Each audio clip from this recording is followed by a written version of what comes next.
when we want something, we start by creating a mold with our thoughts.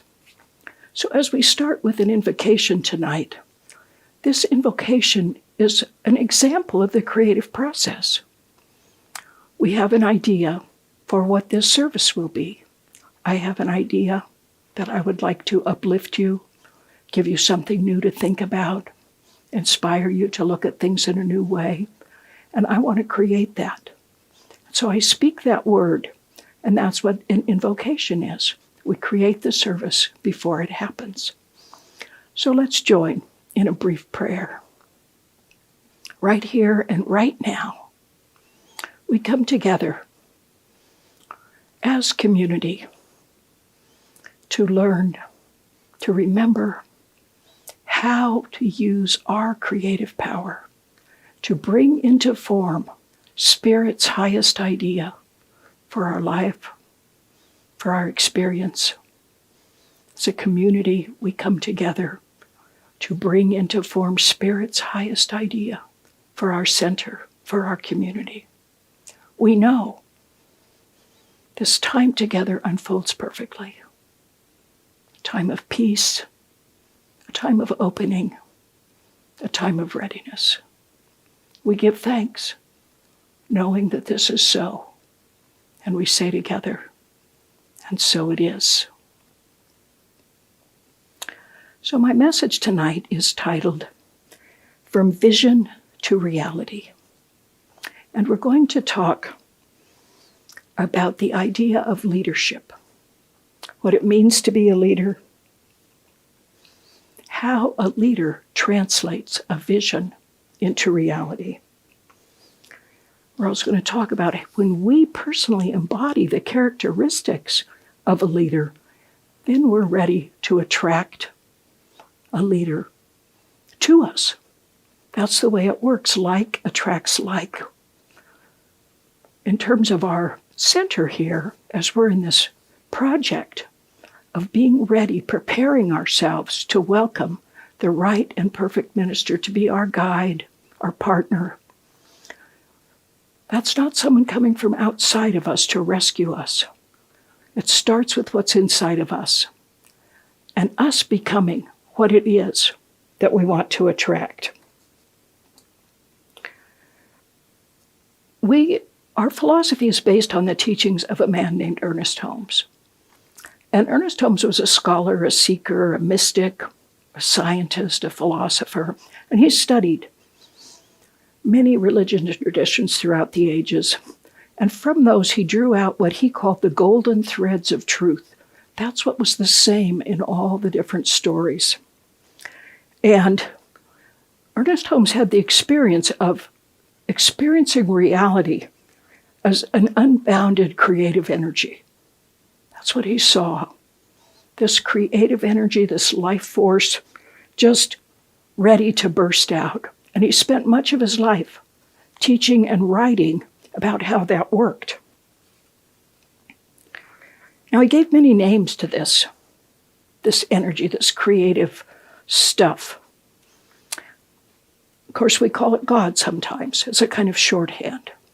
He also referred to it as intelligence, as law, as love. He talked about it being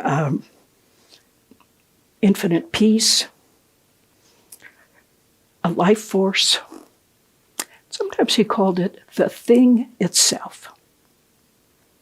Like, there's no other words for it. And it's interesting because what we're really talking about is more of an experience than something that can be put into words. But there's a power in putting things into words. Our words do have power. And here's what Ernest Holmes said.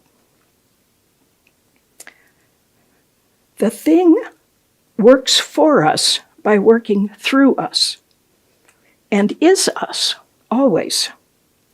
It cannot work for us in any other way. It spreads itself over the whole universe and shouts at us from every angle. But it can become power to us only when we recognize it as power. So this is the creative power that we're looking at. Each week, we're looking at something different we might create using this. We know the familiar words from the New Testament that Jesus spoke when he said, "Ask and it shall be given, knock and you'll find, seek and it will be given to you." Now, sometimes we take that as a statement of how reality works, and it is that. If you ask, it will be given. If you seek, you will find. If you knock, it will be open. That's how reality works. But I also like to think of that as perhaps an instruction for how to make your life work. So the universe is saying, I want you to experience joy. I want you to experience intimacy and love, friendship, community, abundance. But you have to ask. You have to say, this is what I want. So we've looked at some different things that we would like to create in our lives. We started with the idea of wholeness. The interesting thing about wholeness is there's only one question, and this is the question for everything that we're seeking to bring into our lives. We shared the story of the crippled man at the pool of Bethesda. Jesus asked him this question, "Wilt thou be made whole?" That's the only question. Will you accept abundance? Will you accept joy? Will you accept peace? The universe is ready. The question is, are we ready? Then we talked about love and compassion. Again, as we become love and compassion, we draw that to us. And the universe is asking us, how much can you accept? That's how much the universe will pour out. We talked, of course, and we've talked several times about the idea of a mental equivalent. This is a central idea for the creative process. Using our thoughts to create in our minds, what we want to create. And that gives universal God stuff, this creative energy, a form to show up in. This thing works for us by working through us. Can't do anything until we open ourselves to it. Now, we are using the example of our center's creative project as an example for us. Now, I know that sometimes I repeat myself, and if I do that, I'm doing that because usually when I'm talking to you, I am talking to myself. And sometimes it takes a long time and many repetitions before something gets through this thick skull of mine. So I keep saying it, so I'll hear it, so I'll remember it. So as we're working together on and looking at this, our center's creative process right now, I have two reasons for doing this. Now, one is, you remember what Jesus said, where two or three are gathered together, there I am in the midst of them. What he's saying is there's a power, a creative power, when people gather together. So I'm inviting all of you to join with us in our creative project. Because the more people come together, the energy increases. And what we are creating becomes more and more likely to take the form and the shape that we envision, that we seek. And of course, the other thing is that you learn how to use your creative power. We're all in this process of creating our lives. So I'm giving you an example by participating in this project with us. You know, so often we hear things and we think, well, yeah, that makes sense. But how? How do I do it? So that's what we're doing. This is how to do it. It's not just words. Now, so remember, the universe can only give us what we're able to accept. And as a center, the question is, what are we working on being ready to accept? because that's what makes the difference. The universe doesn't care. It can give us all of it. And we're working on 3 things. We are preparing ourselves to be ready to accept. The first one is our new minister. Our minister who had been our guide and partner for 20 years, retired at the end of 2019. And we are now in the process of creating, welcoming, preparing ourselves to be ready to accept the right and perfect minister. Second, we are in the process of creating, welcoming, preparing ourselves to accept the right and perfect physical space for us to gather. Our building that had served us for nearly 60 years was sold in March, and we are now in the process of looking ahead. What's next? What do we want it to look like? How do we want it to feel? What's that space going to be? What does the universe have in mind? What are we preparing ourselves to accept? What are we able to accept?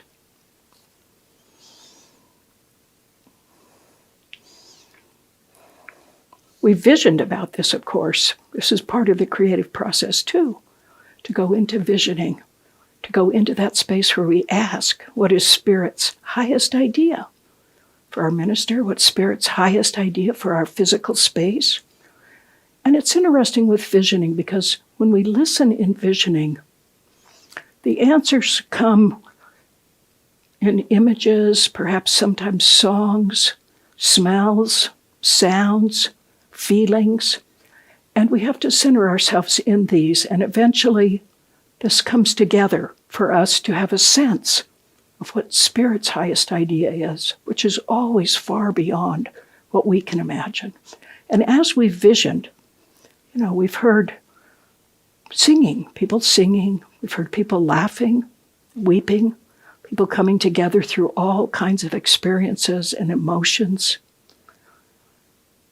We've been aware of the scent of delicious food cooking, like welcoming, drawing people in.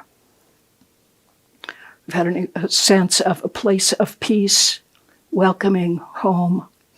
It's part of the process of that part of what we're creating.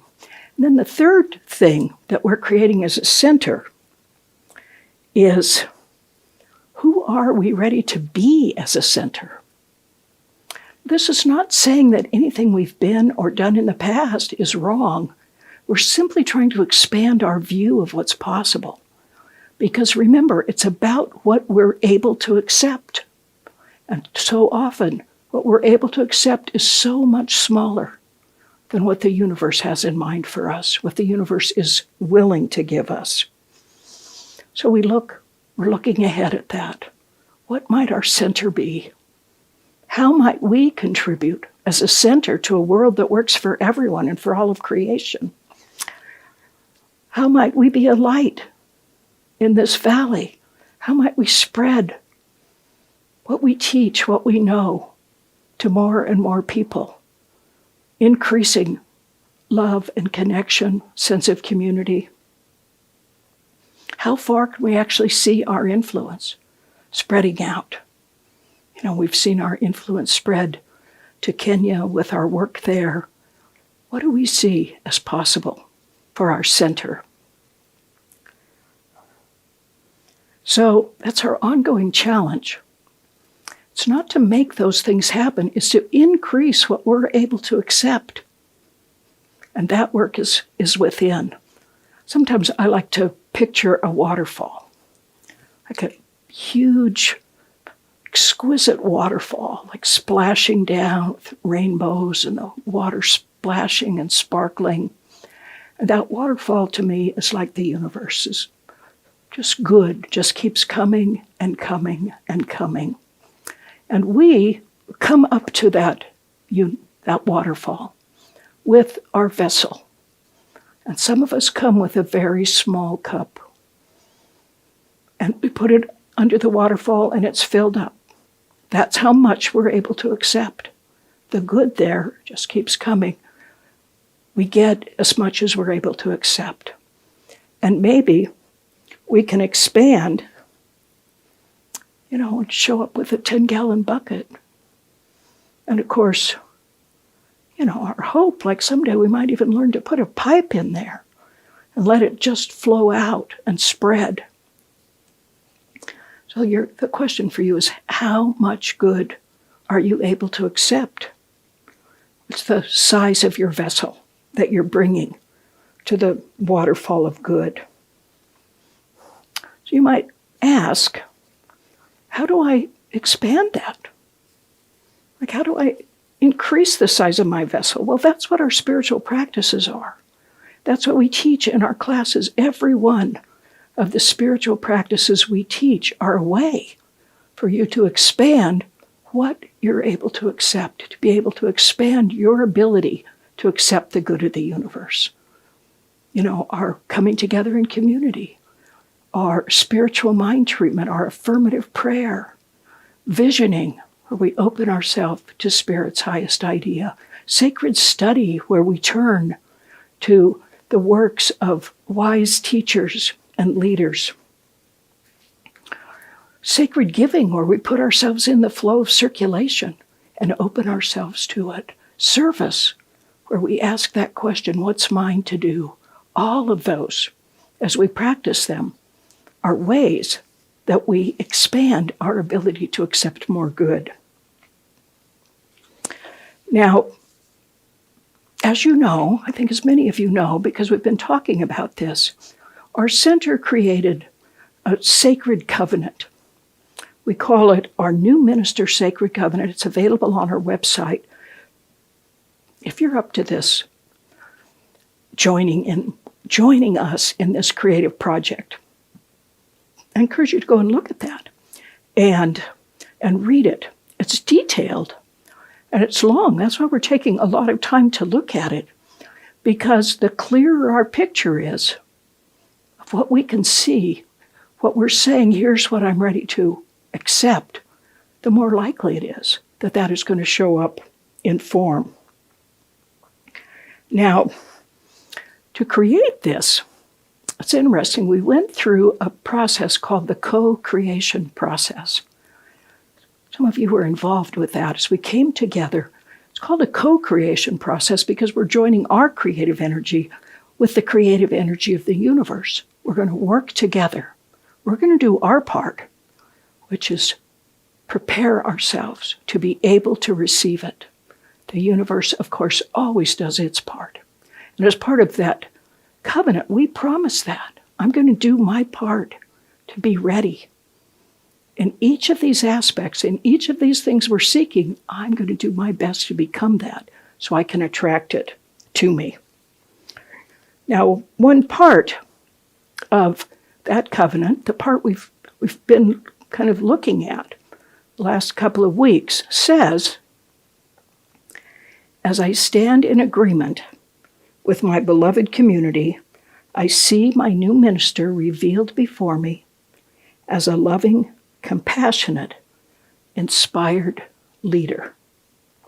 Of course, we've talked about each part of that. Love and compassion, inspiration. And tonight we're looking at the piece of a leader. Now,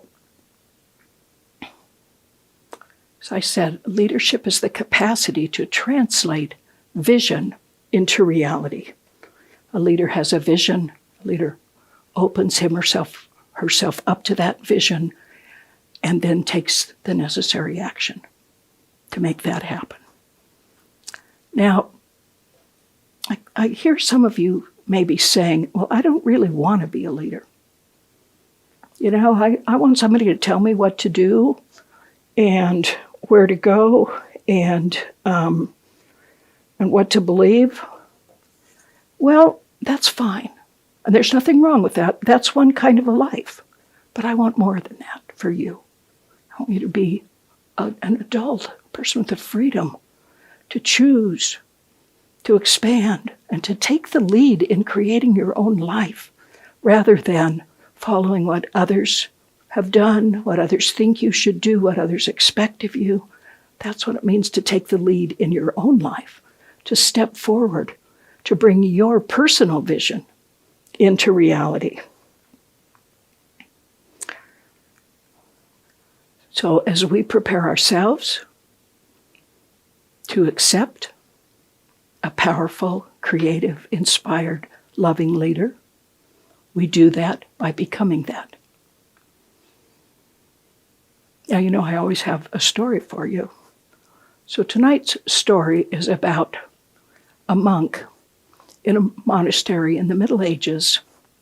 It's a Catholic story in the Catholic tradition.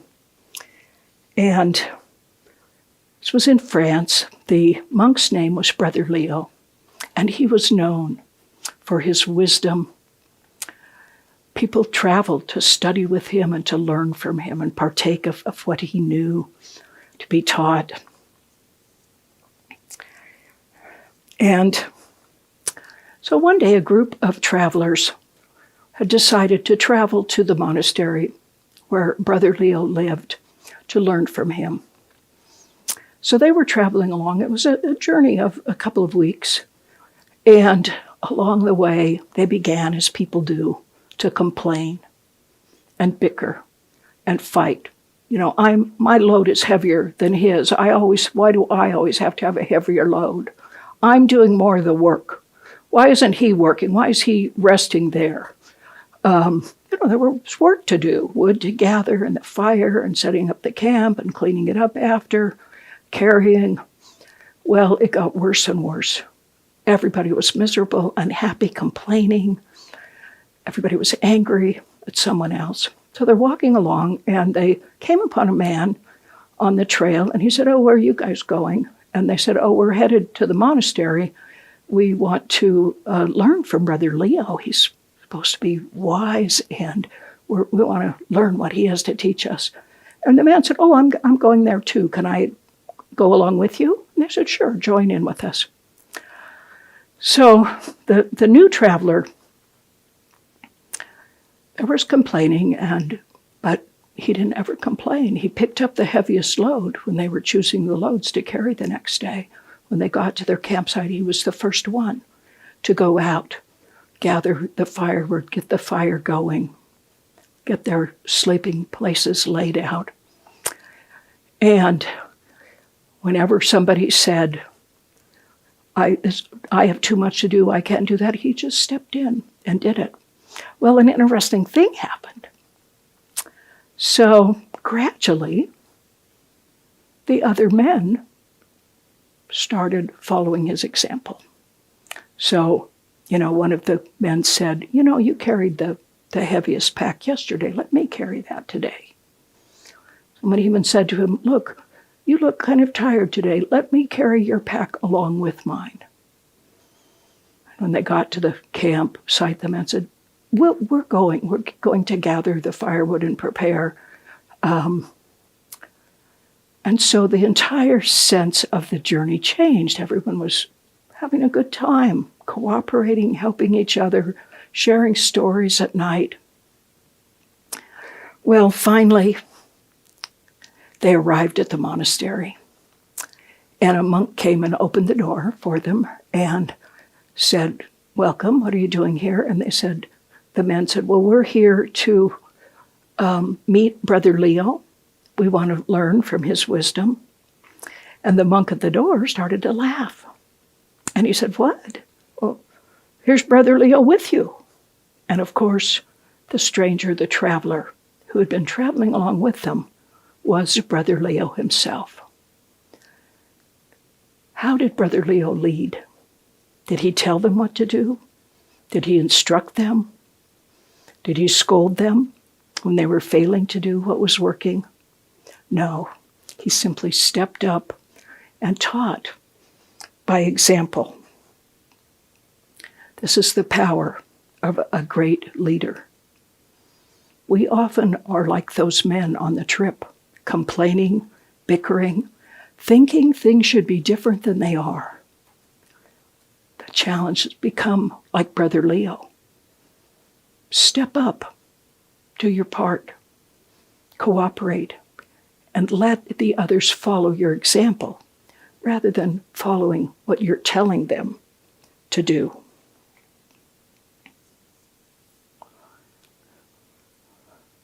So as we look for our loving, compassionate, inspired leader to show up, as we prepare ourselves to be able to accept that, as you take the lead in creating your life, your work of art, that's your life. I'm going to leave you with several challenges. So my first challenge, expand your view of what's possible. Open the door to what's available. Be ready and willing to accept what the universe has to offer. Second, if you choose to, join with us in this creative project that our center has undertaken. Our project of being ready, preparing ourselves to accept right and perfect minister for our center, the right and perfect place for us to gather, and the right and perfect way for our center to expand into its highest potential, into Spirit's highest idea for what our center could be, the difference it could make. Third, take the lead in creating your own life. Don't follow what other people want, what other people tell you, what other people expect. You take the lead. You step forward. And finally, let that waterfall of good flow over you. Let it fill you, wash you. Let it fill you up as the vessel, the place where all that good is ready to show up. Let's end with a brief prayer of gratitude. Gratitude is the opportunity to say thank you for what we know is coming, because we see it as if it's already here. So we take a deep breath. We breathe in life. We breathe in energy. We breathe in freedom. And we know ourselves one with that infinite power, that infinite good that is all there is, that is ever pushing, ever striving, shouting at us to wake up, to notice, to pay attention.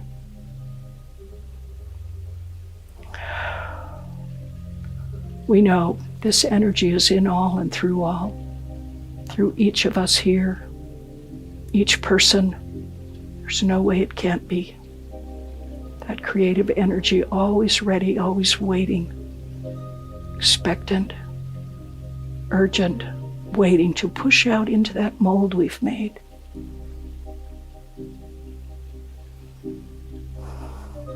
From this place of knowing and remembering the truth of who we are,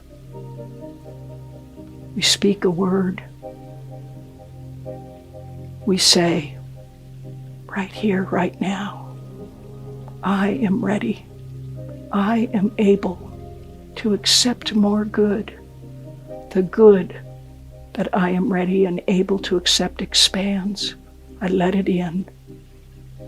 Those things that are blocking it, my fears, I let them go.